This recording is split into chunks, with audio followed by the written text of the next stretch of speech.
Bien, bonsoir à tous. Merci de votre fidélité en ce dernier mardi de la mer de l'année civile, donc 2023. Bon, on se retrouvera après le 24 janvier parce que nous allons marquer une grande césure pour, je dirais, participer au calendrier des étudiants qui vont rentrer en examen à partir de la semaine prochaine et qui seront encore en partiel jusqu'au 24 janvier. On aura également un très beau mardi de la mer pour fêter les 20 ans de la Cité de la mer que nous avons d'ailleurs avec eux de fêter le week-end dernier.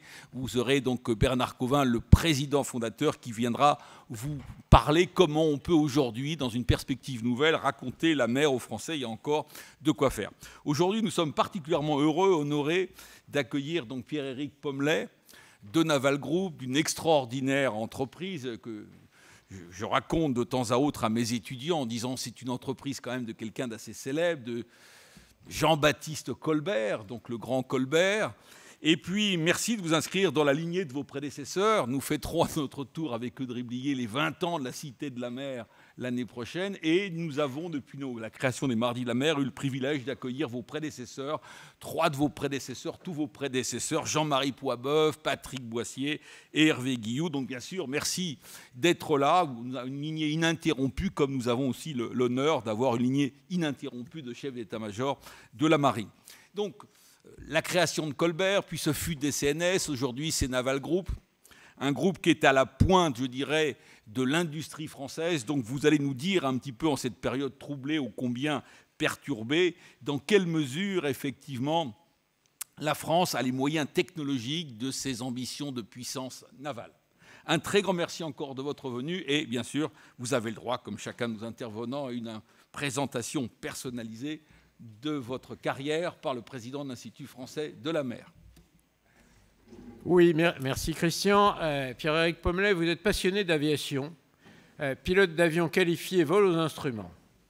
Et vous avez un passé familial marin et sous-marin. Votre père a dirigé le chantier de construction de l'île Longue qui abrite les SNLE. Un de vos grands-pères a dirigé le site d'Indrette, de Naval Group, dirait-on maintenant, l'arsenal d'Indrette, comme on disait à l'époque. Votre parcours professionnel va embrasser ces deux pôles. Après vos études à l'École Polytechnique, vous intégrez le corps des ingénieurs de l'armement, vous faites super-héros et un master de sciences au MIT. Vous débutez votre carrière à la Direction générale de l'armement au laboratoire de recherche balistique et aéronautique où vous vous occupez de systèmes de navigation des sous-marins nucléaires lanceurs d'engins, puis à la Direction des constructions navales comme chef du département navigation. Vous êtes ensuite, de 1995 à 1997, chef de cabinet de Jean-Pierre Raffarin, alors ministre des PME, du Commerce et de l'Artisanat. Vous rejoignez Thales, groupe dans lequel vous allez rester 23 ans. Vous êtes directeur technique de la Technical Business Unit Navigation au sein de la division aéronautique avant de prendre la direction du site de Bordeaux, puis la direction de la Business Line équipement militaire. En 2005, vous êtes vice-président du pôle de compétitivité Aérospace Valley, premier pôle de compétitivité européen de la filière aérospatiale. En 2008, vous rejoignez la direction générale de la division aéronautique pour prendre en charge le secteur des services et du support client, puis vous êtes successivement directeur général de la division aéronautique, directeur général de la division des systèmes mission de défense, directeur général opération et performance de Thales. Et puis depuis le 24 mars 2020, vous êtes président directeur général de Naval Group. Vous êtes également président du groupement des industries de construction et activités navales, le syndicat professionnel qui regroupe plus de 250 industriels et organisations du secteur maritime français. Merci d'être parmi nous ce soir.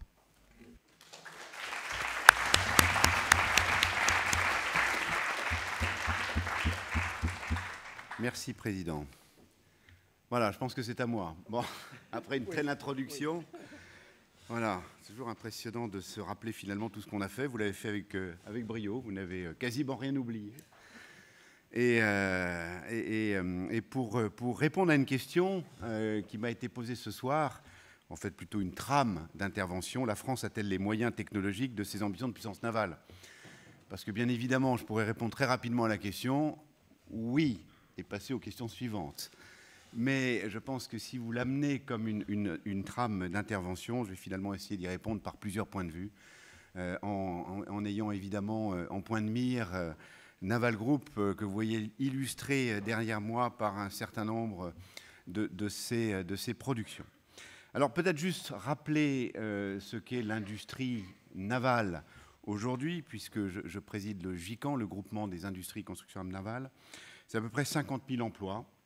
Premier employeur privé dans 4 bassins portuaires. C'est évidemment une entreprise navale, une entreprise littorale, mais pas uniquement, puisque 40% des implantations, et notamment de toute la chaîne de sous-traitance de cette industrie, est en dehors des régions littorales. Mais c'est 74%, 75% on va dire, 3/4 de PME et de petites entreprises au sein du GICAN, 13 milliards d'euros de chiffre d'affaires, voilà quelques chiffres, 45% à l'exportation. C'est une industrie très duale, civile et navale, à peu près la moitié-moitié, et c'est une industrie très exportatrice, voilà, l'export étant dans nos modèles industriels extrêmement important pour être capable de soutenir le niveau d'investissement. Alors c'est une industrie résiliente, je vais en parler, une industrie forte et qui, ces dernières années, comme tous nos secteurs industriels, a traversé des tempêtes. Voilà, vous l'avez rappelé, Président, je suis arrivé le 24 mars, je ne sais pas si vous vous souvenez, 2020. Paraît loin, la France était confinée depuis une semaine. Je pense que vous étiez tous, et notamment je pense aux étudiants à l'époque, déjà confinés en télétravail. Voilà, je suis arrivé dans une entreprise, dans un siège totalement vide, et avec une entreprise en pleine crise, de effectivement savoir comment on allait faire pour passer, parce que dans ces crises, et notamment pour une industrie de défense, nos clients militaires ont besoin de nous. Voilà, mais industrie résiliente, le Covid, j'en ai parlé. Plus récemment, évidemment, les conséquences de la guerre en Ukraine, les pénuries, problématiques de l'énergie. Voilà, on pourra éventuellement adresser ce sujet dans les questions, j'y reviendrai un peu. Mais voilà où en est l'industrie. Alors, Naval Group, une entreprise de tout premier plan mondial. C'est une entreprise qui développe, alors on dit développe, construit et entretient toute la chaîne des systèmes militaires navals pour la Marine nationale, qui représente à peu près 65-70% de l'activité de Naval Group, et puis un très grand nombre de clients à l'exportation. Alors, c'est, vous l'avez rappelé, une entreprise historique. Je dis, je suis à la tête d'une jeune entreprise portée. Alors, elle est portée sur les fonds baptismaux. Quand on regarde l'histoire, Colbert, évidemment, la structure, mais c'est apparemment Richelieu en 1631, ce qui nous fait dire qu'on a 400 ans d'innovation. Mais qui structure en fait, et dans cette période-là du XVIIe siècle, les arsenaux de la marine, en fait l'industrie qui allait permettre de développer les moyens. Et si vous me permettez, juste rappeler quelques mots sur notre héritage, parce que, et je le dirai après, une des caractéristiques de l'industrie navale, ce qui nous tient à cœur depuis ces périodes-là et aujourd'hui encore pour longtemps, c'est ce temps long, et qui ont permis à la France d'affirmer ses ambitions de puissance navale. J'évoquerai le présent, j'évoquerai l'avenir et les défis auxquels nous serons confrontés. Alors, le milieu marin a toujours été considéré comme difficile, voire hostile pour l'homme, voilà, depuis l'histoire de l'humanité. Chaque avancée significative dans la conquête des océans, mais là je parle sous votre contrôle, a nécessité des volontés, des très fortes volontés de maîtrise des sciences et techniques les plus sophistiquées. Les grandes découvertes ont été le fait de souverains visionnaires et de capitaines aventureux, mais aussi de savants versés dans toutes les disciplines. Il faut une volonté, il faut du courage, il faut parfois des personnalités avec une capacité à aller vers des territoires absolument incroyables, et puis des savants. L'environnement est plus contraignant qu'à terre. Alors c'est ce qu'on dit, ça se discute. C'est vrai qu'après, moi j'aurais un parti pris un peu naval évidemment aujourd'hui. Il s'avère extrêmement complexe, plus riche, diversifié et prometteur en termes de difficultés techniques. Et seules quelques rares nations, en fait, quand on regarde aujourd'hui, ont été capables de développer les systèmes navals les plus complexes. Alors l'art de la construction des vaisseaux met en exergue les sciences et les techniques les plus sophistiquées. Et depuis le début, quand on pense à ce qu'était l'industrie navale, dans les premiers temps, alors parfois on a du mal à l'imaginer, mais déjà on fabriquait, on concevait les objets sans doute les plus complexes de ce que l'industrie était capable de faire. Évidemment, ça a été le cas dans l'Antiquité, puis au XVIIIe siècle, quand on regarde ensuite les réalisations au XIXe, XXe siècle, les cuirassés, les grands navires, l'arrivée de l'aéronaval, et puis évidemment les sous-marins et la propulsion nucléaire. Ça reste vrai aujourd'hui. Et quand on regarde les réalisations, vous avez là l'image d'un porte-avions, un porte-avions nucléaire. Voilà, faut imaginer que c'est et je voulais en parler un peu plus tard, mais finalement l'image me permet de le faire. Un porte-avions comme ça, un bateau comme ça, c'est une centrale nucléaire avec 2 réacteurs nucléaires capables d'assurer la quantité d'énergie nécessaire pour les opérations du bâtiment. Donc vous voyez ce que c'est qu'une centrale nucléaire avec ses confinements. C'est 2000 marins, c'est un aéroport, c'est un atelier de maintenance aéronautique, c'est un système de combat capable, vous le voyez dans sa mature, de finalement coordonner la flotte autour, c'est un centre de commandement. Voilà, c'est une intégration extraordinairement sophistiquée de toutes les technologies qu'on peut imaginer. Mais quand on remonte 100 ans avant, c'était déjà des objets d'une complexité redoutable. Quand on regarde ce qu'étaient les cuirassés des années du début du siècle dernier, 1900, c'était une artillerie navale, c'était aussi des milliers d'hommes d'équipage, etc. Et puis quand on remonte, voilà. Donc c'est à chaque fois des objets d'une extraordinaire complexité qui nécessitent en fait un soutien étatique. C'est ce que j'ai dit tout à l'heure. Ça ne peut pas être uniquement le fait d'entreprises privées. Il y a besoin de... Alors, donc, historiquement, les arsenaux de la marine, les écoles d'ingénieurs du génie maritime marquent le début de l'ère industrielle moderne. Et la recherche scientifique et technique franchit en mer des étapes décisives, avec les grands voyages de circumnavigation, puis avec l'avènement de la construction navale. Grand voyage circumnavigation, je peux mettre juste aussi... je ne sais pas si vous avez vu le reportage qu'il y a eu sur Arte récemment. Je pense que les 500 ans du voyage de Magellan nous le rappellent. J'ai vu ça, mais quasiment en un soir. Alors j'avais lu la biographie de Stefan Zweig avant, etc. Mais quand on voit quand même la complexité d'une opération comme ça il y a 500 ans, et puis le côté un peu tête brûlée quand même, hein, parce que pour y aller, et puis la navigation des trois Magellan, enfin c'est juste dingue, quoi. Et finalement, l'histoire de nos constructions navales est faite de ces histoires-là. Voilà, Magellan, on le médiatise, mais il y a énormément de... Bon, jusqu'aux aventures récentes, je ne m'aventurerai pas dans la route du Rhum et de ce que font aujourd'hui les navigateurs français. Mais l'évolution des technologies, évidemment, l'Académie de Marine est là pour nous le rappeler tous les jours, les inventions de la propulsion. La France, d'ailleurs, qui a été très souvent à l'origine, hein. La propulsion à vapeur, les torpilles, les débuts des sous-marins, les technologies de détection, radar, sonar, j'en dirais 2 mots, la propulsion nucléaire, hein, dans les années 50 aux États-Unis, dans les années 60 en France. Les systèmes de navigation, vous avez rappelé que dans mes jeunes années, je travaillais sur les systèmes de navigation inertielle. Même exceptionnel ce qui s'est passé là aussi en quelques années, quelques dizaines d'années avec l'avènement de la radionavigation par satellite et de tout ce qu'on peut imaginer après, les systèmes de combat intégrés qui constituent le cerveau, etc. Enfin, notre histoire est faite en permanence d'innovation pour être capable d'assurer ces permanences à la mer et puis cette volonté de souveraineté, en tout cas pour la France, d'un État, d'un pays qui a une vocation de souveraineté mondiale de par nos implantations. Et voilà ce qui est fait de notre industrie. Alors, la complexité d'un système comme les nôtres peut être qualifiée par différents paramètres. Alors, c'est les Américains qui ont amené ça, mais c'est assez facile à comprendre. Finalement, la complexité d'un objet va être liée plus ou moins au nombre de pièces qu'il faut pour le réaliser. Alors, après, je vous dis, moi, j'ai un parti pris. Donc, vous m'attendez, vous me voyez venir, je vais vous dire que l'industrie navale, c'est ce qu'il y a de plus complexe. Mais enfin, j'ai quand même essayé de le démontrer. En bas de la courbe, une voiture est caractérisée par un nombre de pièces de l'ordre de quelques milliers, 3000, une durée de réalisation de 20 heures. Voilà. Bon, cela étant, une voiture, c'est déjà un objet extraordinairement complexe. Mais à l'échelon suivant, alors dans le domaine de la défense, un missile, donc une arme aérienne propulsée, guidée, grande vitesse, c'est à peu près 5000 pièces. Voilà, je ne donne pas le nombre d'heures.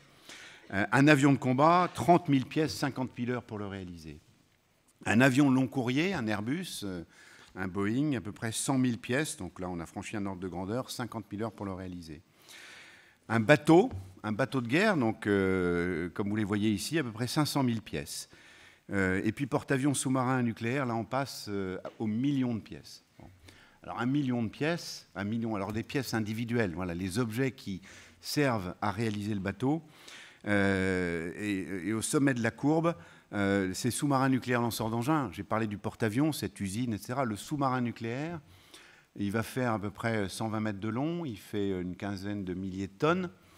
Et donc, on respecte le principe Archimède dans nos domaines, donc à peu près 15 000 mètres cubes, n'est-ce pas, cher Alain ? Donc c'est assez étroit, on va y mettre 1 million de pièces, on va y mettre une centrale nucléaire, On va y mettre 16 silos pour lancer des missiles intercontinentaux. On va y mettre de quoi faire vivre un équipage de plus de 100 personnes pendant plusieurs mois. Voilà, c'est des objets d'une complexité absolument redoutable et donc qui aussi respectent une densité elle-même impressionnante, hein, une densité de l'ordre de 1. Alors après, ça se discute plus ou moins, mais de l'ordre de 1. Il y a à peu près 1 kg par mètre cube dans un sous-marin pour respecter 1 kg par mètre cube dans un objet de cette complexité. Vous imaginez l'ingénierie qu'il faut pour le réaliser. Et qui amène le temps long. Un sous-marin nucléaire lanceur d'engins, donc qui sert à la force de dissuasion. Peut-être juste faire un peu d'explication dans nos domaines des sous-marins. On a les sous-marins nucléaires d'attaque et les sous-marins nucléaires lanceurs d'engins. Ils ont tous de la propulsion nucléaire, c'est-à-dire que leur moteur, leur propulsion électrique est alimentée par une centrale nucléaire qui génère de la vapeur. Ça, c'est la propulsion nucléaire. Le sous-marin nucléaire lanceur d'engins, il assure la force de dissuasion avec des missiles balistiques intercontinentaux, eux-mêmes porteurs de l'arme nucléaire. Voilà. La France en a 4 sous-marins nucléaires lanceurs d'engins, elle a 6 sous-marins nucléaires d'attaque. Juste donner cette image du temps long. Vous avez rappelé, Président, l'île Longue. Voilà. C'est cette période des années 60 où tout était possible. On a construit la première génération de sous-marins nucléaires lanceurs d'engins à l'époque, à l'initiative de la création de la force de dissuasion du général de Gaulle. Et cette infrastructure, voilà, donc, certains d'entre nous étaient nés à l'époque, d'autres la voient par les livres d'histoire, elle n'est pas si lointaine quand même. On a fait une deuxième génération de sous-marins nucléaires lanceurs d'engins dans les années 80-90. C'est celle qui est aujourd'hui opérationnelle, avec le sous-marin Le Triomphant, le premier qui a été mis en service en 1996. Et ces bateaux-là seront en service jusqu'au milieu de la décennie prochaine, 2035, pour fixer les ordres d'idées. Et donc on est en train de développer la troisième génération de sous-marins nucléaires lanceurs d'engins, dont les contrats de développement ont démarré chez Naval Group avec tous nos partenaires pour mettre en service un bateau dans, allez, on va dire, 12-13 ans, 2035. C'est assez court à notre échelle industrielle. Mais le dernier de la série sortira de notre usine de Cherbourg en 2050. Et il sera en service jusqu'en 2090. Voilà. Donc, on a vécu cette première génération et on imagine des bateaux qui seront en service jusqu'en 2090, ce fameux temps long de notre industrie navale. Alors, pour encore mieux fixer les idées, on se dit que le grand-père du commandant du dernier navire n'est peut-être pas encore né. Voilà. Mais par contre, on sait que Naval Group sera là pour entretenir le bateau. Et Naval Group, donc, ce qui amène d'ailleurs en termes de management des notions extrêmement importantes de maintien de compétences, pérennisation de compétences, capacité à faire de l'insertion technologique. Voilà un peu le temps long. Je vous ai parlé de ces 400 ans d'histoire. Je vous parle aussi des 80 ans qu'il y a devant nous. Et finalement, c'est l'échelle dans laquelle on se situe. L'histoire est aussi très présente. C'est que dans nos sites, si vous promenez, si vous allez voir les sites de Naval Group, il y en a qui sont amplement stupéfiants. Ruelle. Alors, Ruelle, c'est à côté d'Angoulême. Ruelle était... Alors, je le cite parce que c'est pas... On se dit, mais pourquoi est-ce qu'il y a un site naval à Angoulême? En fait, il y avait un site naval parce qu'il y a une rivière qui traverse Ruelle, et cette rivière a une température constante. Et la température constante, au XVIIIe siècle, était extrêmement importante pour les fonderies. Et donc, Ruelle va commencer par une fonderie pour faire des canons. Et va faire pendant des siècles des canons, tant qu'il y avait des canons à faire pour la marine. Et puis, Ruelle a fait des systèmes de missiles, et puis des systèmes de lanceurs de missiles, et puis avec a fait des lignes d'armes. Et aujourd'hui, Ruelle est le centre dans lequel nous avons installé notre Innov Factory, centre de l'innovation pour Naval Group, et en particulier pour bénéficier de tout l'écosystème lié notamment au cinéma et à la bande dessinée. Alors pourquoi? Parce qu'on y a mis nos centres de simulation, et pour la simulation, on a besoin de cet écosystème, bande dessinée, dessins animés, etc. Voilà. Et quand on va à Ruelle, on a le XVIIIe siècle, avec nos fonderies royales, encore magnifiques, et l'Innovation Center. Voilà, c'est un peu ça, le monde naval, qui en fait une industrie extrêmement particulière. Naval Group, très rare, fait partie des très rares industriels du monde, capables de faire ces objets, porte-avions sous-marins, et maîtriser à peu près toutes les technologies existantes au meilleur niveau et savoir les intégrer dans des espaces confinés. Voilà, j'ai parlé des sous-marins, j'ai parlé de ces défis technologiques et de ce qu'on fait. Voilà, bâtiment de guerre, l'assemblage technique très sophistiqué, de la métallurgie lourde, des aciers spéciaux, l'élaboration des logiciels les plus complexes, les dispositifs pyrotechniques, enfin bon bref, il y a énormément de sciences et de technologies. On dit qu'on a à peu près 400 métiers dans Naval Group, un très grand nombre d'ailleurs de métiers critiques, c'est-à-dire des métiers en tension sur lesquels les niveaux de compétences sont restreints. Parfois aussi, je le dirai tout à l'heure, des difficultés à faire venir. C'est difficile aujourd'hui, je m'adresse aux plus jeunes d'entre vous, de faire venir des jeunes dans l'industrie de défense. Voilà, vous ne serez pas surpris que j'ai un plaidoyer pour cette industrie de défense, parce qu'à la fin, et oui, nous faisons partie du développement durable. Pourquoi ? Parce qu'un modèle tel que le nôtre, auquel on est attaché, qu'on souhaite promouvoir dans le monde d'aujourd'hui et de demain, nécessite un système de défense pour être capable de le défendre un jour. Voilà, donc la défense, oui, sachez-le, fait partie du développement durable. En tout cas, il contribue. Et voilà, ça c'est pour la technologie. Puis des métiers nouveaux, le logiciel, le développement, l'ingénierie système, la cybersécurité font partie des métiers qu'on développe aujourd'hui. Mais un bâtiment de guerre, c'est aussi une ville dans laquelle vivent des dizaines, centaines ou milliers de marins pendant des mois en autonomie. Marier tout cela n'est pas simple. Multitude de pièces et systèmes assemblés dans une logique chronologie soigneusement étudiée par les équipes projet et un contact extrêmement important avec les utilisateurs. Voilà. Quand on conçoit un bateau, on a besoin en face de nous d'une marine capable de nous orienter, capable de nous faire progresser aussi. La qualité de vie à bord des bateaux est extrêmement importante. Magellan et son équipage n'avaient strictement rien pour vivre à bord. Ils dormaient sur le pont.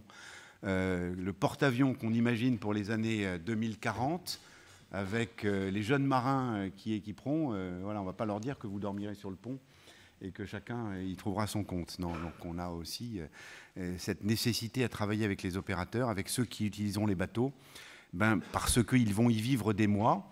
Ils vont évidemment se préparer à des situations de combat, voire faire la guerre s'ils ont nécessité à le faire, mais ils vont aussi y vivre, ils vont se former, ils vont s'entraîner, ils vont se reposer. Tout ça fait partie de cette industrie et technologie navale militaire. Alors après, dans la complexité, quand on achète un sonar, un radar, mais même aujourd'hui un système d'air conditionné ou un four de boulangerie, dans un sous-marin nucléaire, ils font le pain tous les jours, tous les matins. Hein, ils font, je peux vous dire que quand on est au fond de la mer pendant plusieurs mois, il vaut mieux qu'il marche le four à pain, parce que sinon on a un équipage qui ne sera peut-être pas forcément d'accord pour rester. Voilà. Mais les logiciels ces systèmes sont vendus aussi avec leur logiciel propre. On ne va pas les redévelopper à chaque fois. Donc on imagine bien assez la difficulté, la complexité à coupler tous ces matériels sur des réseaux communs et à les faire de façon intelligente et cohérente. Là aussi, et ça c'est très important dans notre industrie, en respectant évidemment le mieux possible toutes les contraintes qui s'imposent à nous, mais que aussi on anticipe en termes de développement durable au sens industriel du terme et capacité à être le plus économe. Vous savez que dans un bateau aujourd'hui, y compris dans un bateau de guerre, on va faire extrêmement attention aux rejets et aux déchets, avec des usines capables de les traiter. On va faire extrêmement attention aux polluants que l'on peut avoir. On va faire extrêmement attention à l'éco-conception qui nous permet de retraiter. Vous avez dit, le cycle des bateaux inclut le démantèlement demain. Et donc, dans les designs que l'on fait, il faut qu'on soit capable de le démanteler. Ça fait partie de l'industrie navale et de l'industrie navale souveraine.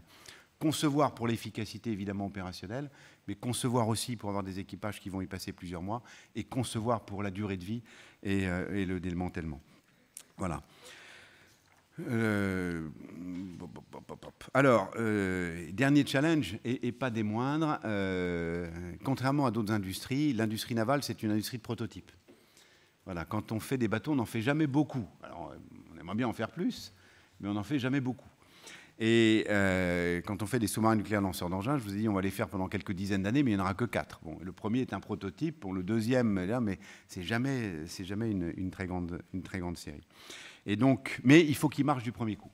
Et donc, il y a un aspect d'ingénierie de conception qui est absolument colossal, voilà, pour être capable d'avoir une ingénierie bonne du premier coup, hein, aussi bonne du premier coup que possible, mais aussi une ingénierie capable de se dire, finalement, il faut qu'il arrive bon du premier coup à la date donnée, mais qu'il soit ensuite capable d'évoluer en fonction de l'évolution des technologies. Quand on mettra en service notre SNLE en 2035, je ne sais pas à la combienième G on sera. Aujourd'hui, on a la 5G, ce sera peut-être la 6, 7, ou peut-être qu'on sera resté à la 5, on ne sait pas comment le monde va évoluer.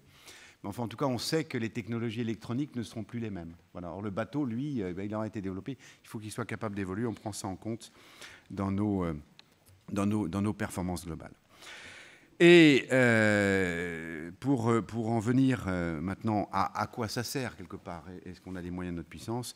Donc, l'industrie navale est un des leviers essentiels de la préservation de la supériorité de nos forces navales, confrontées à un format taillé au plus juste pour un large spectre de missions. Ça, c'est une des caractéristiques du choix de la France, finalement. La France, dans son modèle complet, alors vous avez eu l'état-major des armées qui est venu vous parler évidemment du fonctionnement de nos armées et en particulier du monde naval, mais la France est quand même unique dans sa capacité à avoir développé une force de dissuasion, beaucoup parlé de mes sous-marins nucléaires lanceurs d'engins, mais aussi un groupe aéronaval que vous voyez ici, dont la mission est d'aller soutenir la souveraineté de notre pays là où le président de la République et le gouvernement a décidé d'intervenir.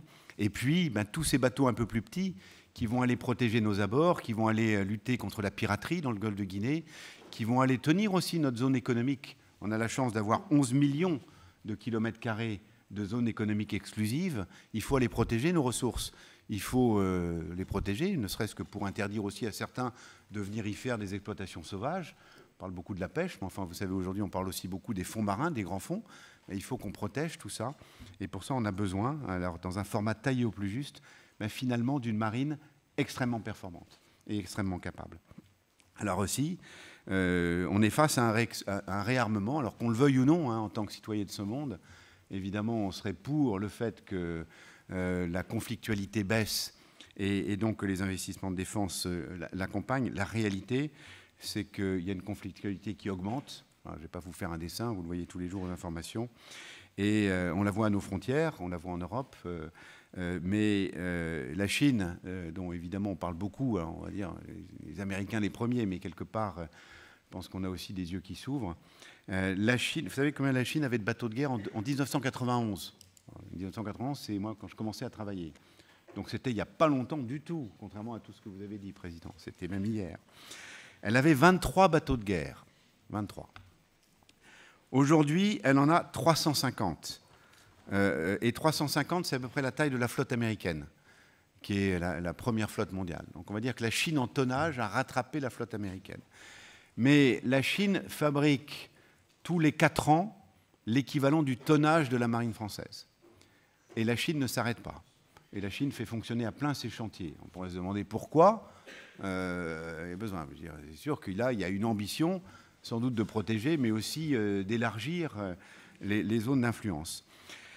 Et donc cette conflictualité fait qu'évidemment, dans le monde d'aujourd'hui et de demain, il faut réfléchir à notre format. Donc là, il y a une loi de programmation militaire qui va s'ouvrir, qui va y réfléchir.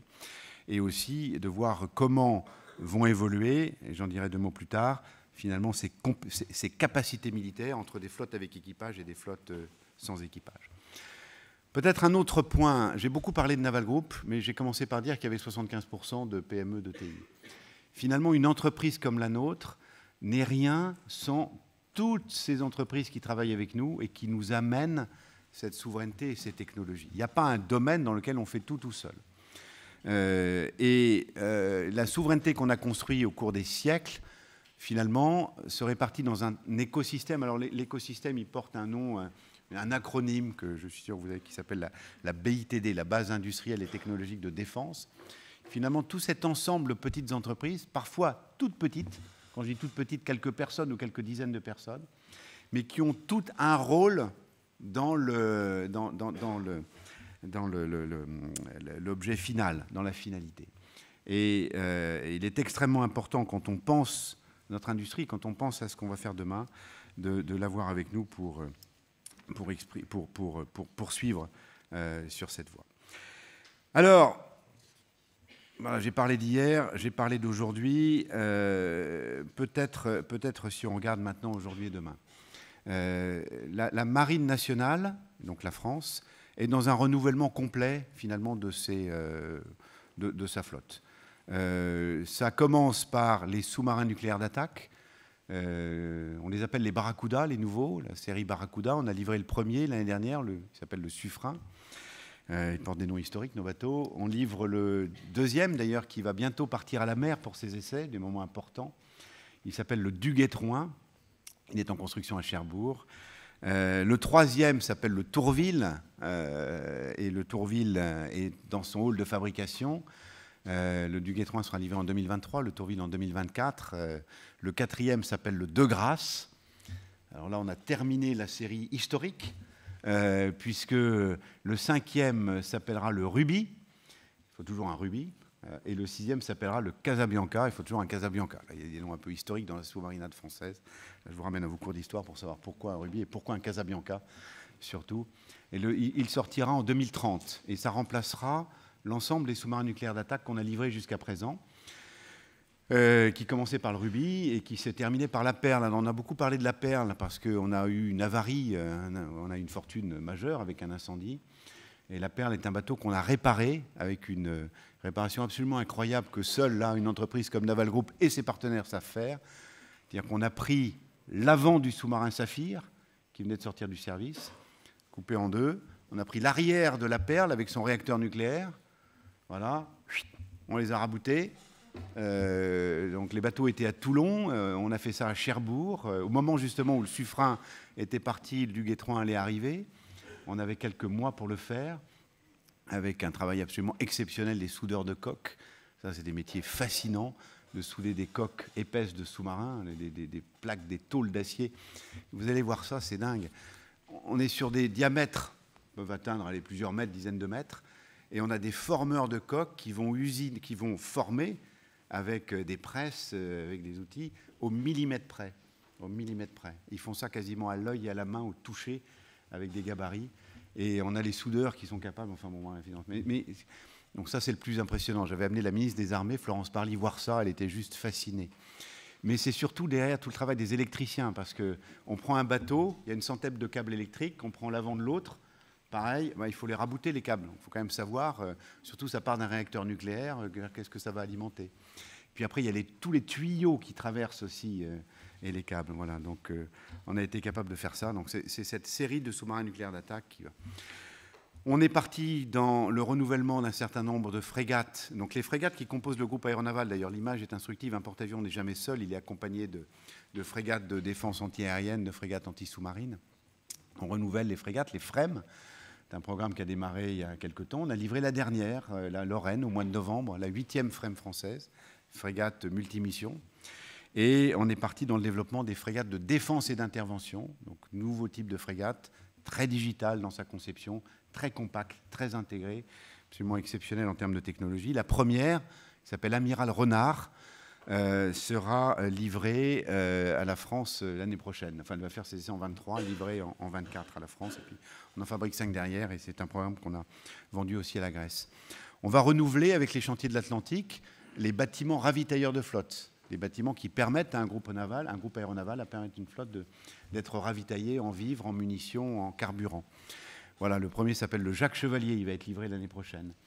On renouvelle aussi, on va renouveler les patrouilleurs océaniques pour assurer, ce que j'ai dit tout à l'heure, la protection de nos infrastructures. Après, on va le faire avec les chantiers navals. Et puis, 2 objets.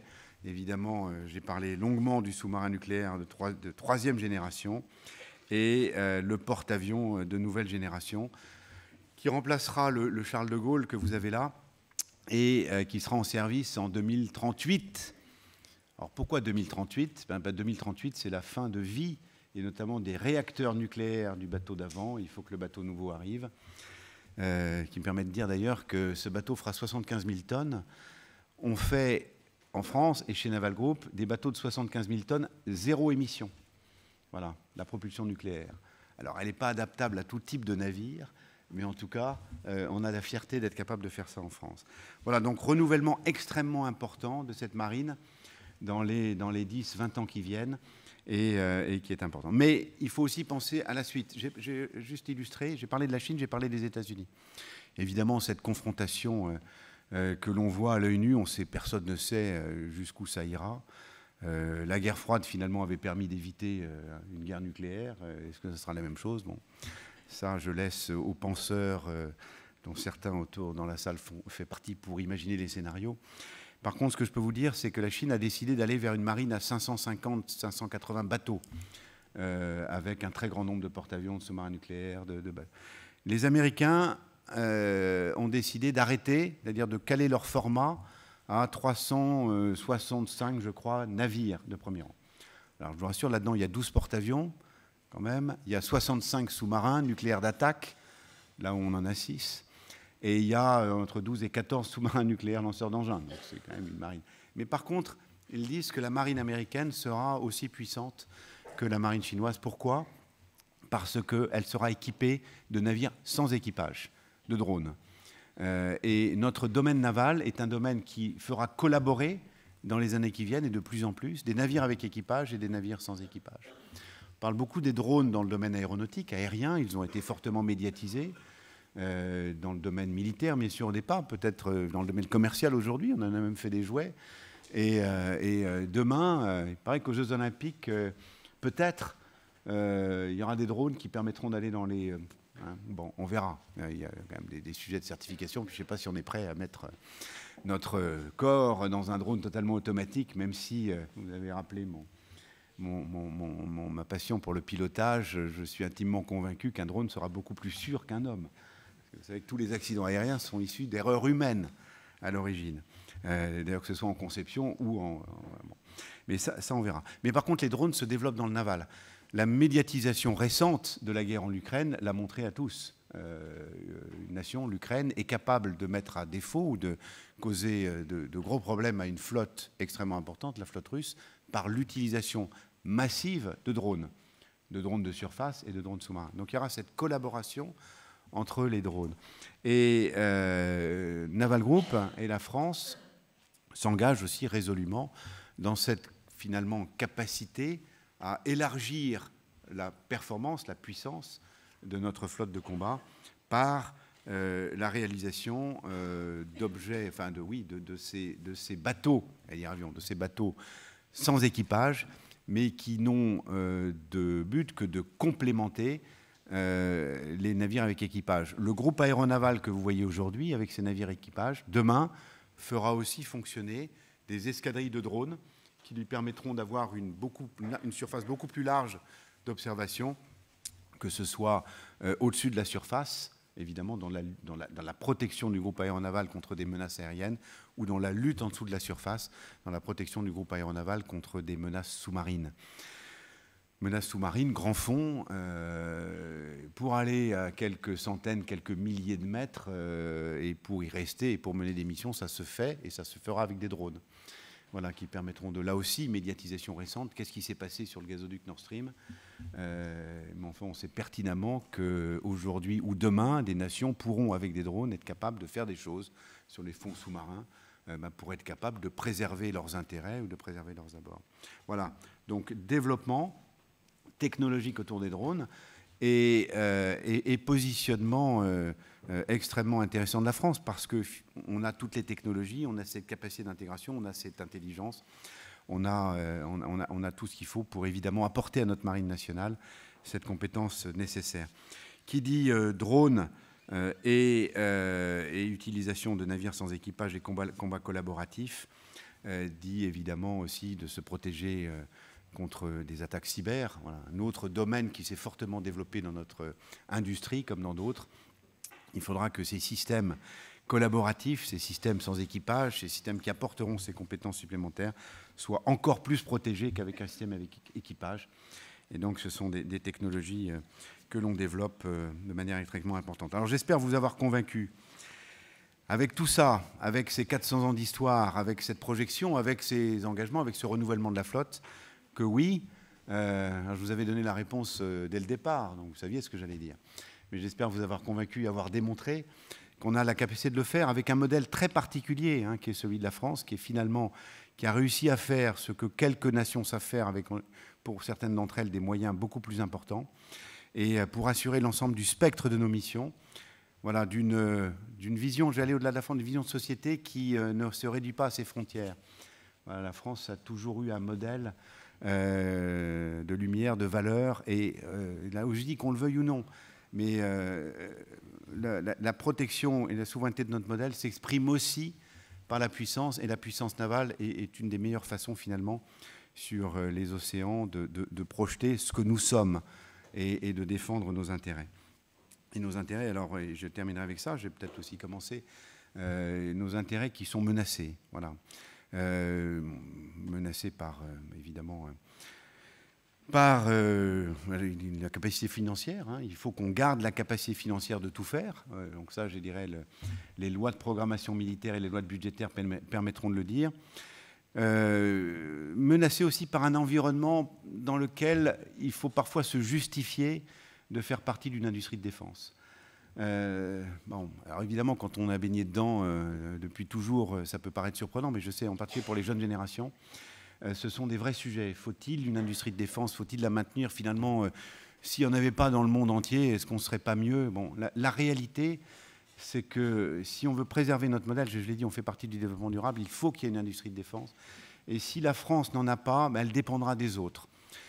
Et dépendre des autres, il y a des moments où c'est évidemment favorable, agréable, il y a des moments où ça ne l'est pas. Alors, on a décidé d'avoir une force de dissuasion. Elle nous protège. Elle protège nos intérêts fondamentaux, elle protège nos intérêts vitaux. Mais on a décidé aussi d'aller au-delà. Et l'industrie de défense et sa souveraineté, ce que la France a fait, lui permet vraiment de défendre son modèle. Et quand je dis aujourd'hui, il faut se justifier, il faut aussi se justifier vis-à-vis de critères, responsabilité sociale d'entreprise. Il paraît que faire de l'armement, la défense, c'est mal. Les entreprises qui investissent dans la défense peuvent avoir une mauvaise note. Et la guerre en Ukraine n'a pas encore vraiment changé ça. Il y a des entreprises qui nous disent on ne veut pas travailler avec vous parce que vous êtes dans la défense. Voilà, mais on dit on est dans la défense, mais on est là aussi pour protéger la souveraineté, protéger nos territoires. On est quand même dans des systèmes de défense qui sont des systèmes de protection. Et le secteur bancaire notamment est devenu frileux. Et pour les plus petites entreprises, c'est parfois difficile de se revendiquer entreprise de défense, ben parce que... Voilà, donc je fais un peu ce plaidoyer parce que si on n'a plus d'entreprise de défense, outre ce que ça représente, et là aussi ce côté dual, hein, je rappelle toujours, le modèle français, il est dual. Ce qu'on fait dans la défense s'applique aux civils. Propulsion nucléaire pour des bateaux civils, on peut en parler, mais il y a énormément de technologies qu'on développe qui permettent de développer des activités commerciales. Et voilà, donc il faut parfois se battre, il faut parfois être force de conviction aussi, il faut parfois démontrer qu'on est exemplaire. Je n'ai pas enlevé mon gilet, mais c'est vrai que nous sommes exemplaires aussi dans la précaution qu'on prend dans nos chantiers, dans nos usines sur l'efficience énergétique. On a des plans de réduction de l'empreinte carbone, 5% par an, et on les tient. On met des cellules photovoltaïques sur nos parkings, notamment dans le sud de la France. On fait extrêmement attention à la gestion de nos déchets. On amène d'ailleurs nos jeunes à réfléchir à tout ce qu'on peut faire pour. Et parce qu'on sait aussi que ce modèle, on est très vigilant sur la diversité et l'inclusion. Voilà, on est dans des industries dans lesquelles on manque de femmes. Alors, je ne sais pas pourquoi d'ailleurs, c'est dingue. Il faut qu'on arrive à convaincre les plus jeunes, et les plus jeunes femmes en particulier, de venir travailler dans des industries, dans l'industrie de défense en particulier, parce qu'il faut qu'on ressemble aux sociétés que nous servons. Voilà, on a des politiques RSE qui sont fortes, mais qui sont aussi celles de répondre à notre raison d'être, qui est de donner aux marines les moyens de leur puissance. Mais pourquoi on leur donne les moyens de leur puissance? C'est pour qu'elles soient capables de nous protéger et de protéger nos sociétés. Voilà ce que je voulais vous dire ce soir. Et alors, j'avais dit que je tiendrais 45 minutes. Voilà, j'y suis presque, Président.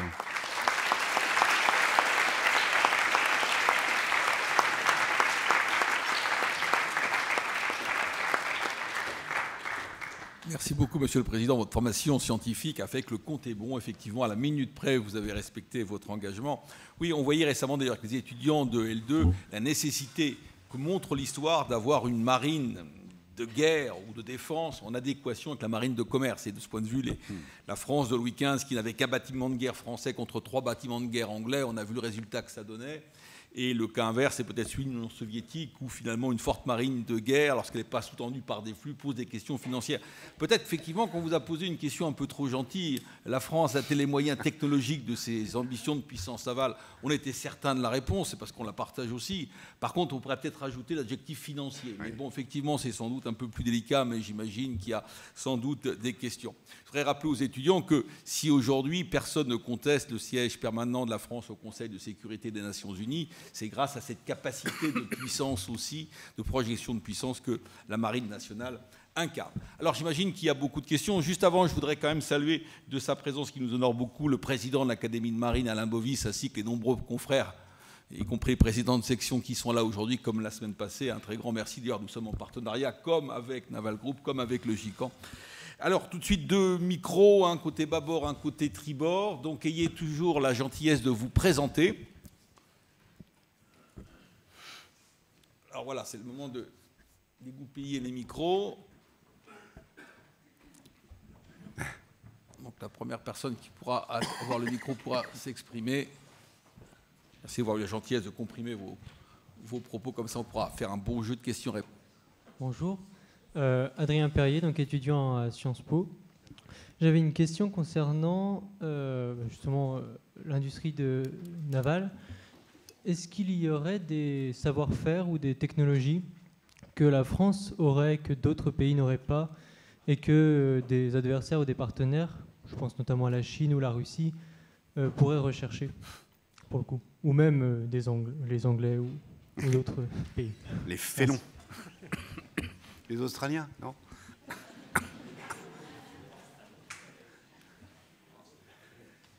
Alors, je vais y répondre tout de suite, oui.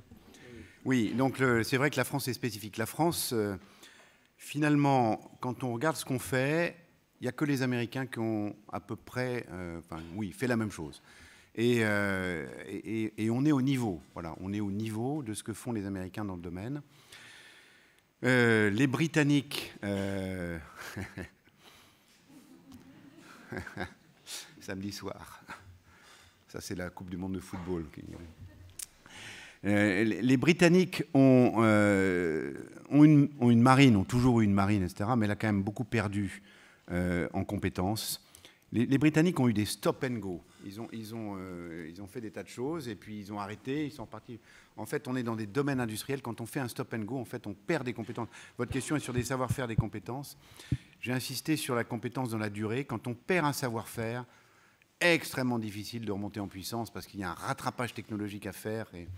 Et donc les Britanniques ont, d'une part, décidé de ne pas tout faire. Par exemple, ils ont des sous-marins nucléaires, mais la technologie des réacteurs nucléaires a été fortement transférée par les États-Unis et les missiles nucléaires sont avec des armes nucléaires américaines, ou fortement transférés. Donc ils ont une très forte dépendance aux Américains.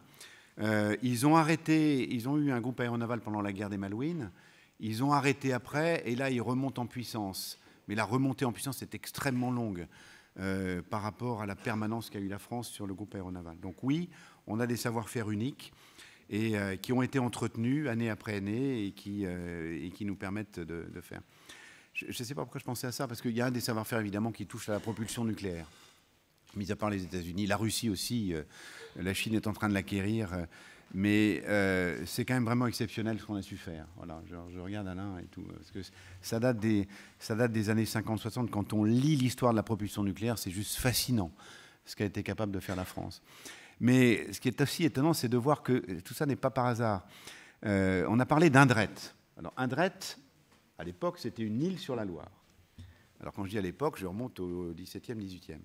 Et c'est un Britannique qui est venu, M. Wilkinson, et qui a amené des technologies de fonderie pour faire, pour faire déjà des premières pièces de fonderie. Donc c'est venu d'Angleterre. C'était une entreprise privée au départ. Et M. Wilkinson avait besoin de trouver de la matière première, de la coque. Et il est allé au Creusot. Et c'est là où il a trouvé la coque, et donc coque qui lui permettait de faire ses fonderies. Bon. Indrette, fonderie royale, puis Arsenal, s'est développé dans la propulsion, et puis la propulsion nucléaire. Et vous savez où est-ce que Indrette, le site, va chercher ces pièces de fonderie nucléaire, donc l'acier, et ben il va le chercher à Framatome au Creusot. Voilà. Et donc finalement, des décisions, on s'implante à des endroits et on y reste parce que finalement c'est là que la compétence. Donc ces savoir-faire-là, ils ne sont pas transférables instantanément.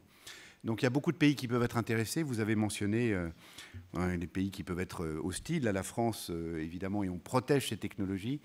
Mais il y a des technologies, il y a des savoir-faire Et les savoir-faire sont aussi absolument nécessaires. Et là, ce sont des gens. On met parfois des dizaines d'années pour faire les fameux soudeurs de coque dont je vous parlais tout à l'heure, pour qu'ils soient autonomes et en réalisant quasiment du premier coup une soudure sur la coque, il va lui falloir 7 à 8 ans de métier. Dans le domaine des soudures nucléaires, pour assembler tous ces objets d'acier, c'est pareil, c'est des années de métier sur l'objet pour être capable de, tellement c'est compliqué à faire. Et à la fin, on va parler beaucoup de technologie, mais vous avez parfaitement raison d'amener le sujet sur le savoir-faire. Le savoir-faire est parfois moins visible et tout aussi important. Et a-t-on les moyens? Je réponds oui, et j'ai beaucoup parlé de technologie, et j'ai aussi beaucoup parlé d'attractivité, parce que pour qu'on puisse maintenir, il faut qu'on puisse maintenir ces savoir-faire et maintenir cette capacité à avoir des gens, souvent des ouvriers, des techniciens, qui viennent travailler dans nos industries pour apporter ces savoir-faire. La France se lance dans un grand programme de rénovation et de redéveloppement de réacteurs nucléaires. Eh bien, on voit bien que finalement, ce qui va nous manquer, ce qui va être le plus difficile, c'est la montée en savoir-faire, de recréer ces métiers et d'être attractif.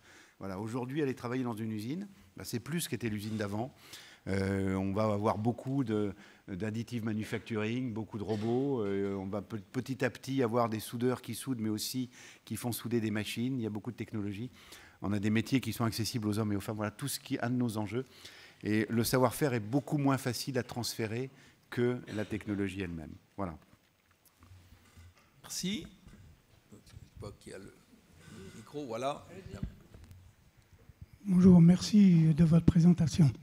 Claude Robert, ex-ingénieur informaticien à DCN. J'ai la question suivante concernant l'Union européenne qui a tendance à vouloir interdire les exportations d'armes en dehors des pays appartenant à l'Europe. Que peut faire la France pour contrer cette tendance? Oui. Et une deuxième question, est-ce qu'à la DCN de Cherbourg, on pense à reprendre un petit peu le flambeau des sous-marins pour l'Australie, qui a constaté un peu tardivement que ni les États-Unis ni l'Angleterre n'étaient capables de lui fournir des sous-marins pour sa puissance navale? Deux questions, donc deux réponses courtes pour qu'on puisse multiplier les questions. Merci. Voilà, deux réponses courtes. J'ai un peu perdu le fil de la première d'ailleurs, mais parce qu'à partir du moment où vous allumez le mot Australie, tout à coup, j'ai... Oui, l'export, voilà. Mais justement, les deux questions sont liées. Peut-être répondre à la deuxième. Très sincèrement, sur l'Australie, attendons de voir ce qu'ils vont dire. Vous savez, on a vécu l'Australie, et en particulier les décisions finales, qui démontrent qu'il se passe des choses dans une sphère de confidentialité totale entre l'Australie, les États-Unis et l'Angleterre. Je veux dire, tout ce qui sort de ce trou noir de confidentialité est douteux en termes de justesse de l'information. Donc, chacun peut s'exprimer et dire ce qu'il veut. Moi, là-dessus, alors là, j'attendrai. Aujourd'hui, ils ont dit 18 mois d'études. Donc, 18 mois, ça nous amène en mars 2023. Donc, on va voir s'ils tiennent leurs 18 mois et on verra ce qu'ils disent en mars 2023. Voilà. En tout cas, ce qui est sûr, c'est que l'Australie a décidé d'arrêter un grand programme de souveraineté pour se mettre sous une ombrelle américaine.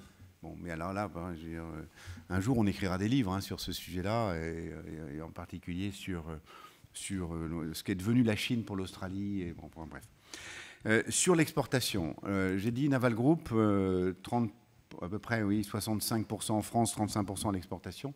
C'est sûr que s'il n'y a pas d'exportation, il y a un modèle industriel qui n'est pas le même. Parce que l'exportation nous permet de tenir, en termes industriels, finalement, la taille de nos chantiers, et nous permet de tenir aussi la compétitivité pour notre pays. C'est-à-dire, on ne fait pas beaucoup d'exemplaires, et donc si on n'avait pas l'export, on en ferait encore moins, donc il y aurait moins d'outils industriels, il y aurait moins de monde, ça coûterait plus cher, etc. Donc l'export, vu d'un industriel... Après, là aussi, il faut le dire, l'exportation d'armes est interdite par la loi. Voilà, sauf exception. Et seul le gouvernement donne les exceptions. C'est-à-dire que l'exportation d'armement est entièrement régulée par le pouvoir politique. Est entièrement régulée en fonction des intérêts souverains de la France, qui peut être effectivement d'exporter un matériel militaire, en l'occurrence un bateau ou un sous-marin, vers un pays avec, en général, un pays ami avec qui on a des accords de défense. Voilà. C'est comme ça que sont régulées les exportations. Et dans le domaine naval, on a assez peu exporté vers l'Europe, en fait, quand on regarde. On a exporté au Brésil, on a exporté au Moyen-Orient, on a exporté en Inde, on aurait pu exporter en Australie, on a exporté... Mais c'est vrai que plus récemment, on a exporté en Europe. On a exporté en Grèce, on a exporté en Belgique. Voilà. Et je pense qu'il faut ramener à l'environnement politique la décision d'exportation. C'est vrai qu'il y a des tendances. Alors après, il y a des tendances au Parlement européen, il y a des pays qui ne raisonnent pas. Mais il faut que les pays gardent leur souveraineté là-dessus. Parce que imaginez qu'à 27, on soit capable de dire finalement tel pays est bon pour l'exportation, c'est quand même renier aussi ce qu'il existe aujourd'hui dans la souveraineté des accords de défense. On n'est pas encore passé à un stade de défense européenne. Alors il ne faut pas insulter l'avenir, on ne sait pas ce que ce sera demain, mais en tout cas, c'est la position actuelle. Et c'est vrai que les pays européens ont des politiques différentes en la matière. Bon. Après, juste, si on n'exporte pas dans un pays, il faut dire que d'autres le feront. Et aujourd'hui, qu'est-ce qu'il fait? Les Américains. Voilà. Donc ça permet aussi à la France de garder un lien extrêmement important avec des pays alliés dans cette capacité d'export. L'exportation d'armes, régulée par le gouvernement, et ça c'est absolument indispensable, fait partie des actions de souveraineté d'une nation comme la nôtre.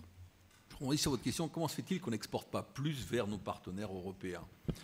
Parce que les Américains ont pris la place, voilà. Bon, ça c'est une réponse un peu rapide, mais en termes de système d'armes, c'est le cas. Et que l'industrie navale est encore très nationale. Les Italiens ont leur chantier, les Espagnols ont leur chantier, les Hollandais ont leur chantier, les Allemands ont leur chantier, les Français ont leur chantier, les Anglais ont leur chantier. Voilà. Donc à partir du moment où on a des chantiers navals, on a aussi besoin d'avoir des bateaux. Donc, mais souvent, les autres, je pense aux Espagnols, aux Allemands, aux Hollandais, utilisent des systèmes d'armes américains. C'est-à-dire que là, oui, il y a dans une vision un peu otanienne. Alors après, vous pouvez poser, je tire la plotte, mais pourquoi est-ce qu'il n'y a pas plus de coopération européenne? Alors, il y a des coopérations européennes. Pourquoi est-ce qu'il n'y a pas plus de rationalisation européenne? Si on veut rationaliser, ça veut dire qu'il faut qu'on admette que les bateaux de guerre français soient fabriqués en Italie ou aux Pays-Bas. Bon, je pense qu'on n'y est pas prêt. Mais ça va même au-delà. Et il y a aussi une explication. Alors, elle compte, mais c'est nos infrastructures industrielles. J'ai beaucoup parlé de nos infrastructures industrielles centenaires. Voilà. Si on les abandonne, on ne les retrouvera plus. Si on abandonne notre capacité de fabriquer au centre-ville de Lorient, parce qu'à la fin, on considère qu'il vaut mieux aller faire nos bateaux à Gênes, en Italie, les bassins, on les perdra. Et on les perdra pour toujours, parce que les populations n'accepteront pas de reprendre des centres-villes. C'est comme si tout à coup, on imaginait que les quais de Paris redeviennent une autoroute. Voilà. Pour caricaturer, schématiser. Et nos infrastructures portuaires sont souvent dans des ports. Si on arrête le soutien de la base à Toulon, on ne le retrouvera plus, etc. Donc il y a aussi ça qui joue. On est sur des infrastructures centenaires, on est sur des compétences dont on a besoin, et on les voit sur le long terme. Je ne sais pas s'il n'y a pas un petit peu d'eau quelque part, mais je m'étouffe. Oui, bonsoir. Alors, la question tribord. Bonsoir, Timothée Dickès, en M2 Affaires publiques. Donc j'ai deux petites questions. Une première, c'est comment est-ce qu'une société comme Naval Group concilie à la fois exportation et en même temps protection de technologies stratégiques et confidentielles? Et puis vous parliez un petit peu de l'histoire de Richelieu, de Choiseul, Pontchartrain, etc. Et alors toujours, ils ont eu cette difficulté d'avoir justement de l'argent pour financer la marine. Et est-ce qu'aujourd'hui, ce problème subsiste toujours pour donc Naval Group, etc. et la marine française? Je vous remercie. Oui, il faut de l'argent. Oui, il faut une volonté politique. À la fin, tout est relatif. Mais la France a eu, ces dernières années, une loi de programmation militaire dite de remonter en puissance.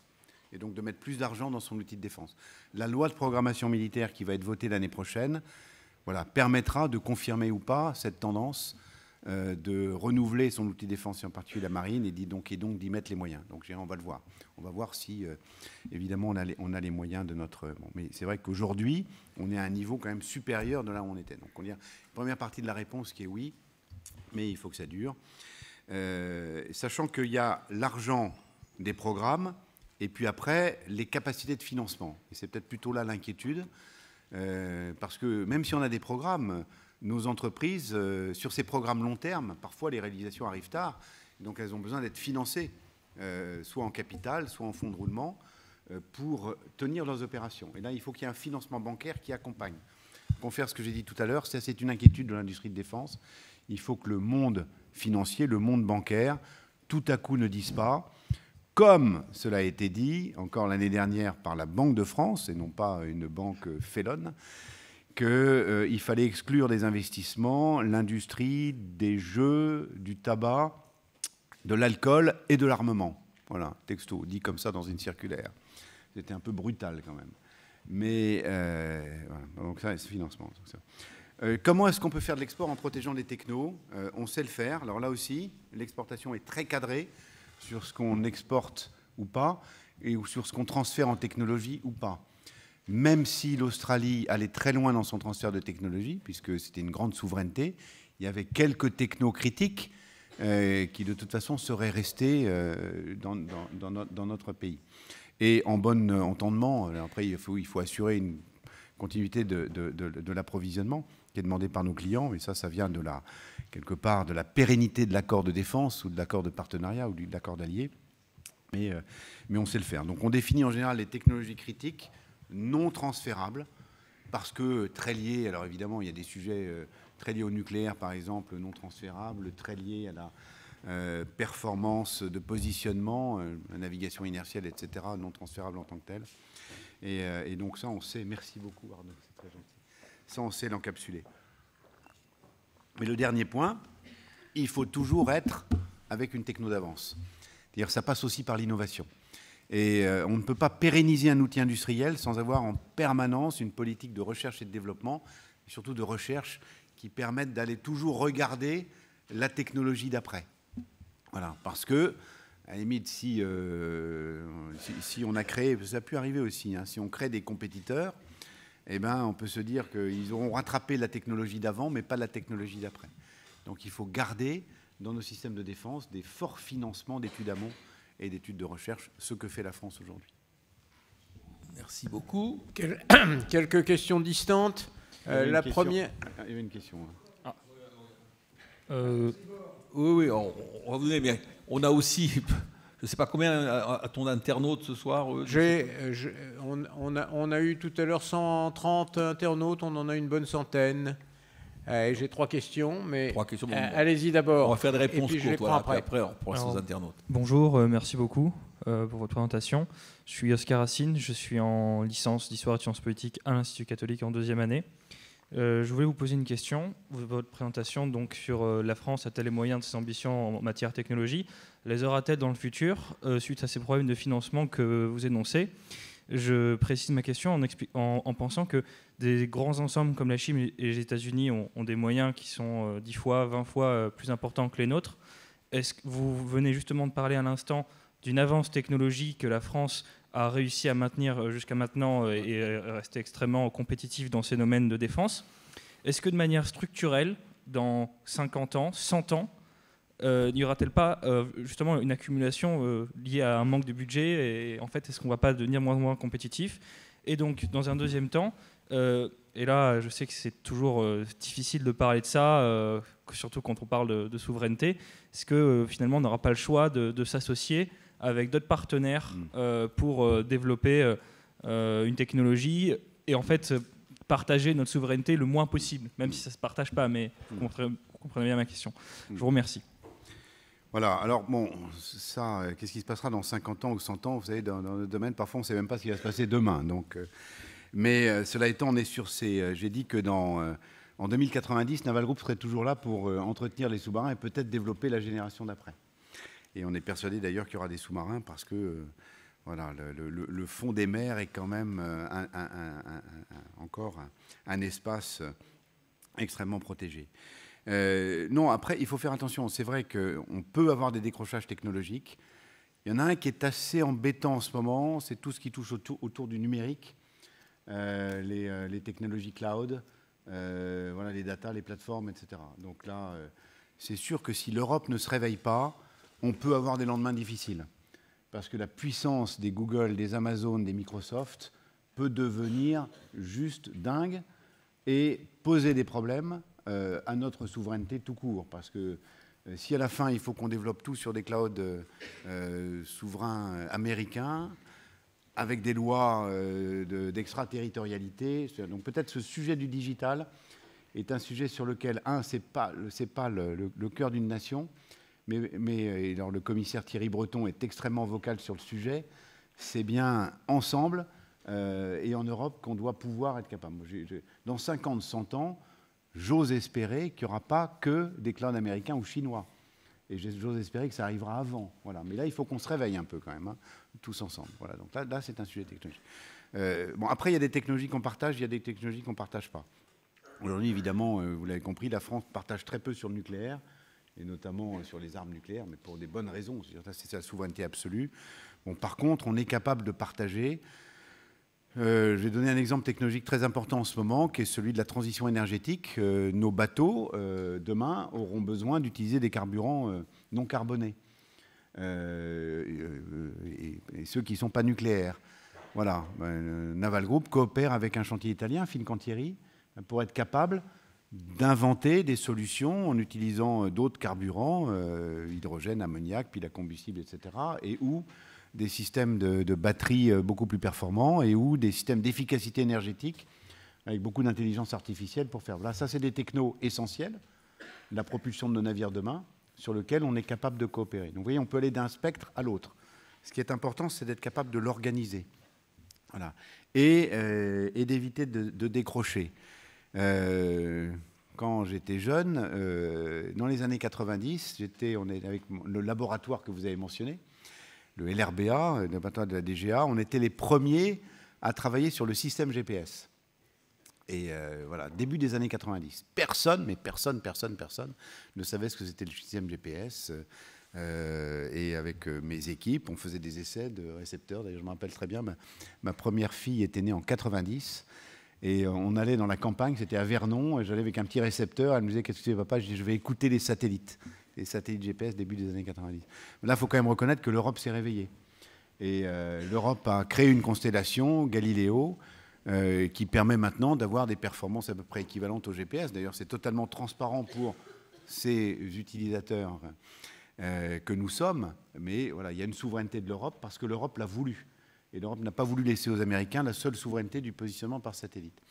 J'avais fait un exposé en classe de seconde, toujours avec cet esprit de faire venir des jeunes, et pour leur faire réaliser que le GPS, vous savez, qui pilote le GPS? Le GPS, c'est l'armée de l'air américaine. Et c'est l'armée de l'air américaine qui a le bouton de la performance GPS. Ils peuvent décider du jour au lendemain, alors sur instruction du président américain, mais tout à coup de dégrader très largement la performance.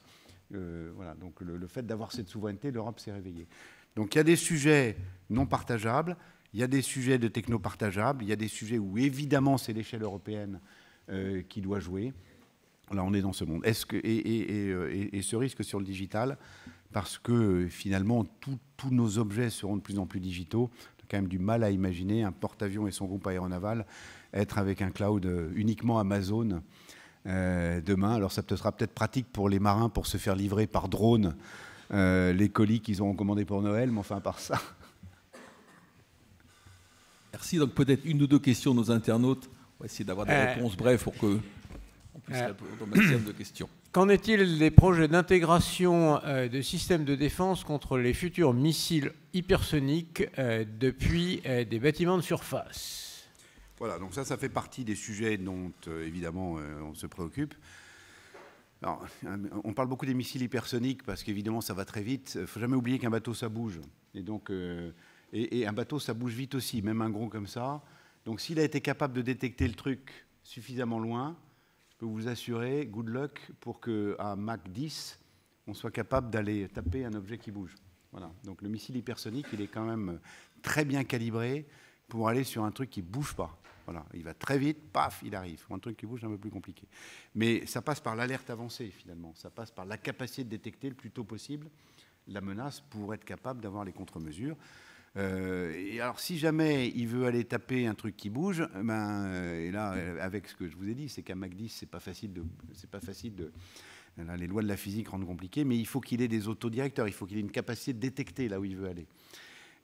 Et en temps réel. Et là, il y a tout ce qu'on appelle l'autodéfense, la guerre électronique, c'est la capacité de brouiller, de leurrer, voilà, de faire en sorte d'éviter. Donc, c'est une menace médiatique, réelle, parce qu'elle permet d'aller très loin, très vite, par rapport à des missiles balistiques intercontinentaux qui vont très loin, peut-être un peu moins vite, qui peut surprendre un adversaire. Enfin, on l'a vu surprendre, certes, mais enfin avec quelle efficacité opérationnelle. Voilà, en tout cas, ça fait partie de ce jeu, entre guillemets, de cette stratégie entre le glaive et la cuirasse, pour lequel, alors franchement, la France n'a pas à rougir sur ce qu'on est capable de faire. Et notamment en termes de détection, d'alerte avancée, en utilisant des satellites, demain des drones, etc., mais même les capacités opérationnelles, et puis après l'autodéfense, les systèmes de défense. À la fin, il y a des missiles qui sont capables d'aller intercepter des trucs qui vont très vite. Voilà. Donc ça fait partie des sujets d'importance sur lesquels nous travaillons avec le ministère des Armées. Merci. Une deuxième question d'internaute. Je suis content d'apprendre que l'on a parlé des drones navals. Pouvez-vous nous dire pourquoi on a tellement hésité à se lancer dans une telle fabrication? En outre, nos bâtiments sont-ils armés pour lutter contre ces drones? Alors, très bonne question. Alors pourquoi on n'a pas si tardé que ça en fait? Parce que les drones navals finalement commencent à arriver et on a des solutions. Et puis on voit bien, on va être aussi dans des cycles d'ingénierie où on va aller très vite, on va très vite pour les développer, pour les essayer, pour les mettre en service. Il y a un changement de modèle en fait avec les drones. Alors, la Marine et le ministère des Armées, la DGA, s'organisent autour de Toulon pour avoir une capacité d'expérimentation rapide. Nous-mêmes, Naval Group, on s'organise autour de Toulon pour être capable de aussi avoir une capacité d'innovation rapide autour du combat collaboratif des drones, pour en avoir et pour se défendre. La frégate de défense et d'intervention met en service pour la première fois un centre opération dit de lutte contre la menace asymétrique. C'est-à-dire un centre opération avec ses consoles, avec ses senseurs, dédié à la lutte contre des objets qui peuvent être des petits bateaux de pirates et ou des drones qui arrivent seuls ou en masse. Voilà. Donc dans la détection, dans l'utilisation, on utilisera des armes nouvelles. On réfléchit à des armes laser notamment, à des nouvelles façons d'avoir des effecteurs, à des contre-mesures électroniques. Les petits drones, il faut quand même qu'ils se guident. On commence par brouiller le GPS direct là. Ensuite, il a sa petite navigation inertielle, mais il a besoin de voir. Hop, on l'aveugle. Enfin bon, bref. Donc on travaille sur. Donc on n'a pas trop attendu. Par contre, il ne faut pas perdre de temps. Voilà. À la différence de ce qui s'est passé dans l'aéronautique. L'aéronautique, on a trop attendu. Voilà. Au départ, on a dit il n'y a pas de besoin. Puis après, quand il y a eu besoin, on a été chercher des drones américains. Et à la fin, les drones américains, ils défilent sur les Champs-Élysées. Voilà. Donc là, on a trop attendu avant que l'Europe se réveille pour avoir un programme de drones. Je pense que dans le naval, il n'est pas encore trop tard. Donc allons-y. En tout cas, Naval Group et un grand nombre de partenaires avec nous, et des entreprises que je vais citer, ECA, Thales, Dronisos, d'autres, etc., sont des grands, des petits, engagés dans ces nouvelles composantes. Merci. On va peut-être revenir à la salle, quitte à revenir après nos internautes. Bonsoir. Oui. Merci pour votre intervention. Hubert Dorier, étudiant à Sciences Po. À propos de ces sujets de drones, justement, vous avez touché un mot de la cybersécurité également. Naval Group vient d'ouvrir un site à la Longue-les-Morts à ce sujet dans le Var. Et justement, sur tous ces sujets de drones, en ce qui concerne les drones de surface, en lien avec leur utilisation en mer Noire que vous évoquiez, est-ce que les drones de surface ne sont pas simplement des espèces de brûlots qui sont faits pour détruire, mais qui n'ont pas vraiment de valeur en eux-mêmes? C'est une question que je vous pose parce que j'en sais rien. Et au niveau sous-marin, est-ce que vous pourriez détailler un peu le projet Proteus qui a été présenté au salon Euronaval il y a quelques semaines? Merci. Alors, j'aurais un peu de mal, mais je peux répondre à votre question. Alors déjà, la Longue-les-Morts, donc c'est un projet que nous avons, mais c'est à l'horizon 2027. Donc c'est demain. Mais il y a encore quelques années pour réindustrialiser un site que nous avons quitté en 1993 et qui est resté. On a 22 hectares en bord de mer à la Londe des Morts qu'on va réindustrialiser en y mettant nos activités drones, systèmes autonomes et armes sous-marines. Voilà. Oui, les drones de surface et drones sous-marins, en fait, il y aura de tout type. Il y aura, ce que vous dites, un peu des drones kamikazes fortement médiatisés aujourd'hui parce qu'ils sont faciles à faire et ils font très mal.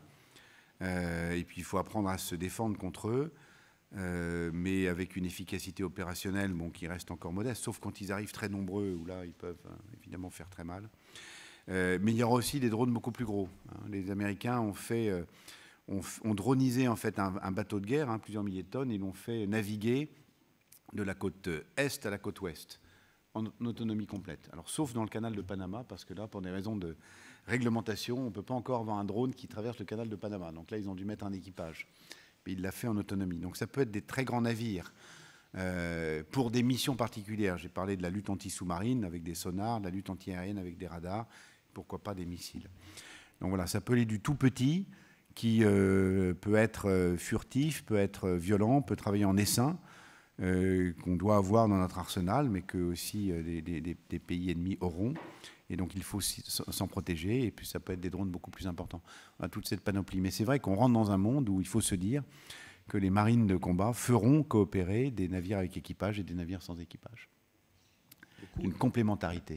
Donc, il y a beaucoup de questions, puis après on passera le micro. Il y a deux personnes qui attendent depuis longtemps. Qui a le micro ? Et puis après. Bonjour, du coup. Moi, je m'appelle Théo Mathieu Maillas, je suis en licence d'Histoire Sciences Po ici, en première année. Et ma question, elle porte sur les projets du coup européens qui ont déjà eu lieu par le passé, donc avec l'Eurofighter ou bien les fusées européennes. Est-ce qu'on peut s'attendre à avoir un projet européen d'un navire commun, donc, que ce soit une frégate ou bien un porte-avions ? Oui, donc la réponse est oui, et d'ailleurs le projet démarre. Alors, dans le passé, c'est vrai qu'il y a eu assez peu de coopération européenne dans le domaine naval. Très peu même. En tout cas pour la France. Mais même pour les autres pays, peut-être à l'exception de Belgique, Pays-Bas, qui ont des coopérations historiques. Mais on a coopéré avec l'Italie, qui est un partenaire historique de coopération, notamment pour des frégates qu'on appelle les frégates de défense antiaérienne, les FDA, qui s'appelait Frégate Horizon à l'origine. C'était d'ailleurs un programme tripartite à l'origine avec les Anglais, avec la Grande-Bretagne. Et on a fait 4 bateaux ensemble, 2 en France, 2 en Italie. Et là, la France et l'Italie veulent moderniser les bateaux et le feront ensemble. Les frégates FREMM avaient des parties en commun, mais c'était une coopération sur quelques sous-ensembles. Des sonars en commun, des systèmes de guerre électronique en commun, des systèmes de propulsion communs. Et là, l'Europe nous interroge, nous, industrie européenne, sur un projet qui s'appelle EPC, European Patrol Corvette, donc un petit bateau de guerre, une corvette, on va dire en termes de taille de 3000 tonnes, qui serait un bateau commun, ou le plus commun possible, entre la France, l'Italie et l'Espagne. Et nous allons lancer l'année prochaine, en 2023, des études de design ensemble. Alors la Grèce a rejoint le programme, donc ça fait un 4e pays, pour faire un bateau commun. Ça a beaucoup de sens. Les Italiens, les Français, les Espagnols ont chacun besoin d'à peu près 6 navires. Et ça a beaucoup de sens de le faire ensemble. Donc oui, l'Europe imagine des projets en commun dans le domaine naval. Et c'est une très bonne chose. Bruno Pou-Guillaume. Il y a longtemps que j'ai fait mes études. Et je suis voileux. Et j'ai aussi beaucoup d'intérêt pour les métaux. Et j'ai notamment participé à l'opération de déconstruction qu'on a ratée du paquebot, du porte-avions que vous aviez construit, qui s'appelle le Clémenceau, oui. Dont l'histoire est rocambolesque.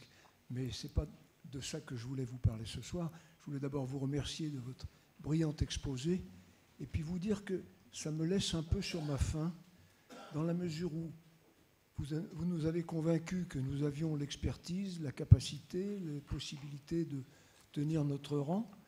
Mais quand on regarde ce qu'on fait, quand on voit qu'on manque de munitions, quand on voit qu'il y a des frégates qui partent, qui n'ont pas leur tube lance-missiles, quand on voit que les soudeurs de Framatome, dont vous disiez beaucoup de bien, ils sont incapables de souder les tubes de l'EDF dans les centrales nucléaires et qui sont obligés de recruter, quelle est votre question? de recruter Très courte, on a très peu de temps. 100 Américains et Canadiens. Je voulais vous demander, est-ce que la situation réelle est aussi belle que celle des capacités technologiques? Voilà. Donc je ne vais pas faire de commentaires pour d'autres industriels que vous avez mentionnés et je vous laisse libre de vos commentaires. Juste vous dire que là, on est le 6 décembre. Voilà.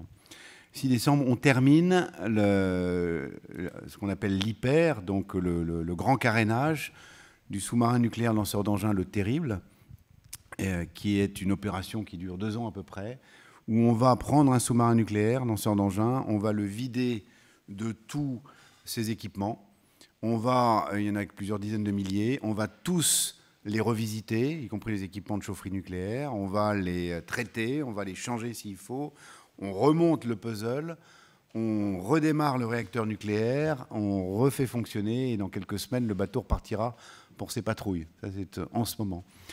On a réparé le sous-marin La Perle en prenant l'avant du Saphir, l'arrière de La Perle, avec des compétences absolument exceptionnelles. On a sorti l'amiral Renard. On est à Cherbourg. Je vous dis, on a fait diverger le réacteur nucléaire.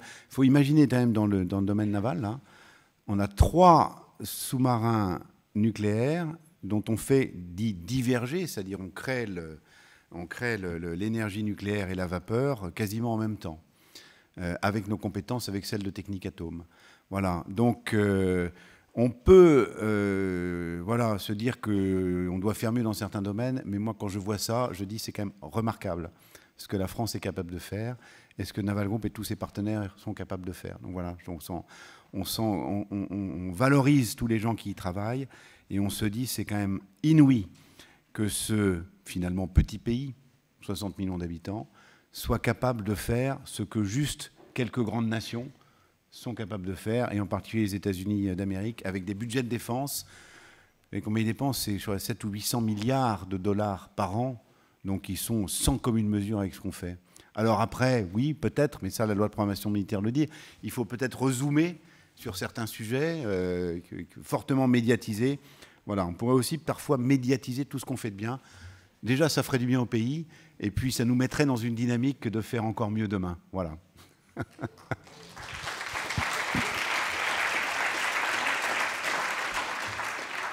Mais c'est grâce à votre intervention que je fais une réponse comme ça. Alors, bonjour monsieur. Bonjour monsieur, tout d'abord merci pour votre intervention. Alors, je m'appelle Marie Assery, je suis étudiante en L2 d'histoire sciences politiques à la Cato. Et je voulais savoir si, vous avez parlé de la possibilité de remplacement du porte-avions Charles de Gaulle.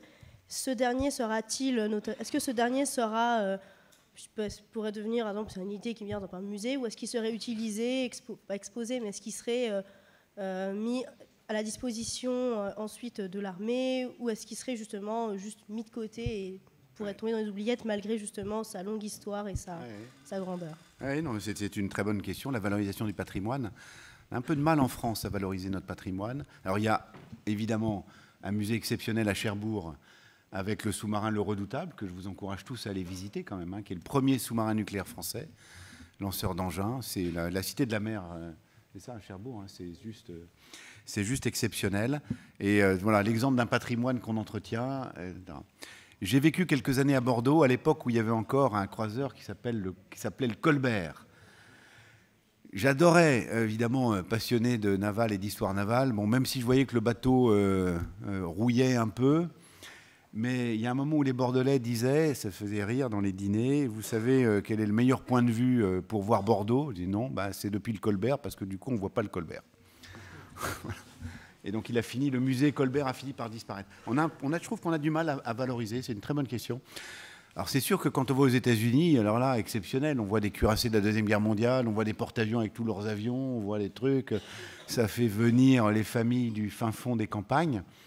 Voilà, sera-t-on capable de faire la même chose ou pas? Je ne sais pas. En tout cas, votre remarque est extrêmement pertinente, et c'est vrai que si le Charles de Gaulle pouvait être valorisé comme patrimoine un jour, pourquoi pas, ça pourrait être magnifique, effectivement, de faire partager ça aux familles.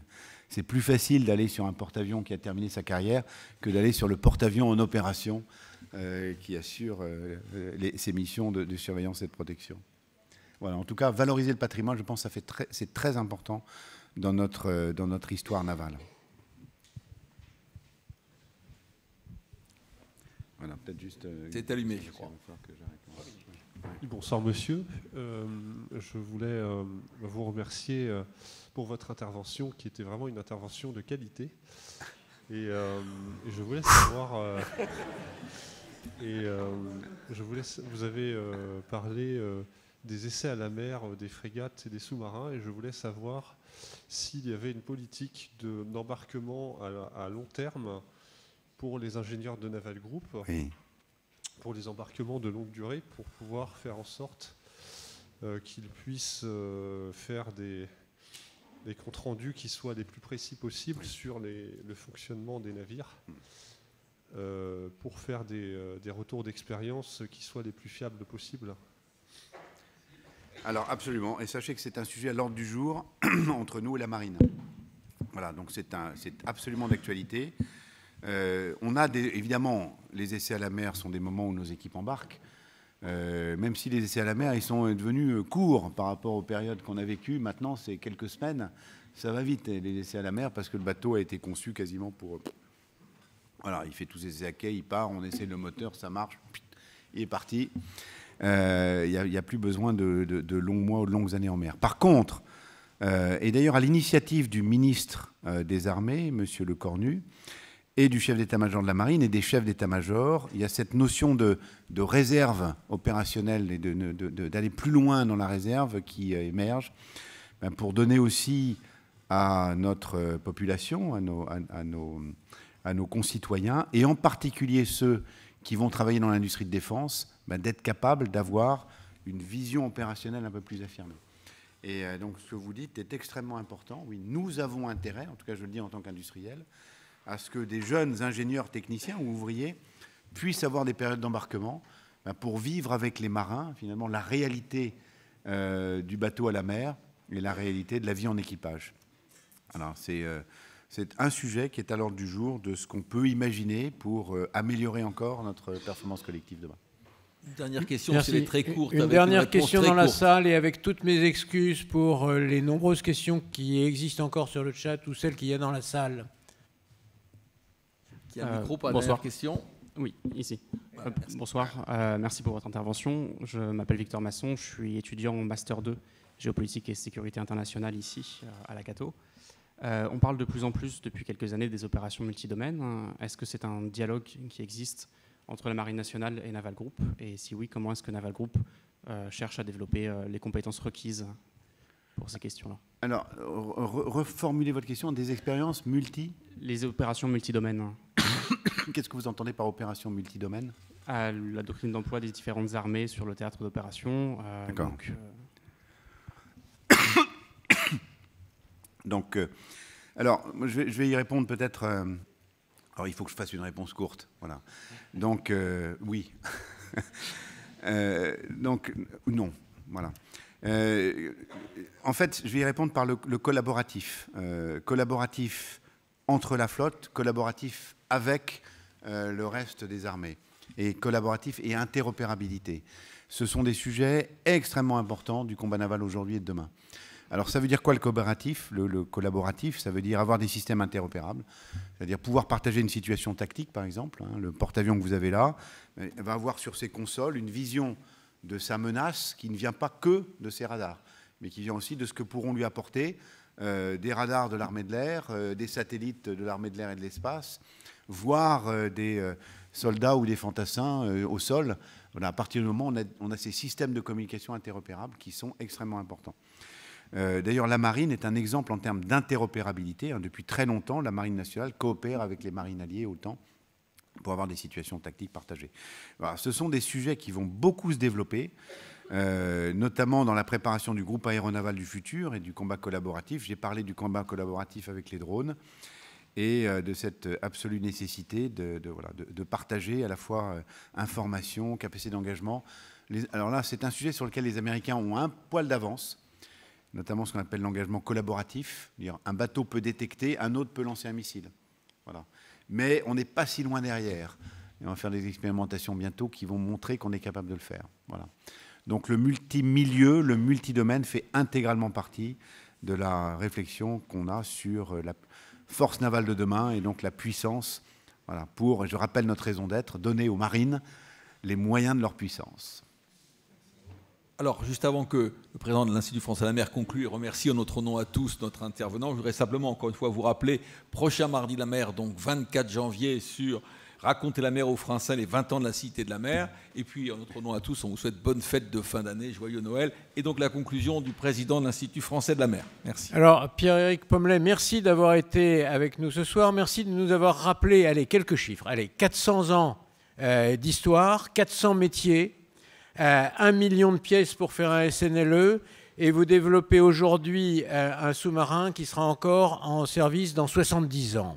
Voilà, Naval Group, c'est donc un outil de souveraineté, de défense de nos valeurs et de défense de l'environnement. Merci.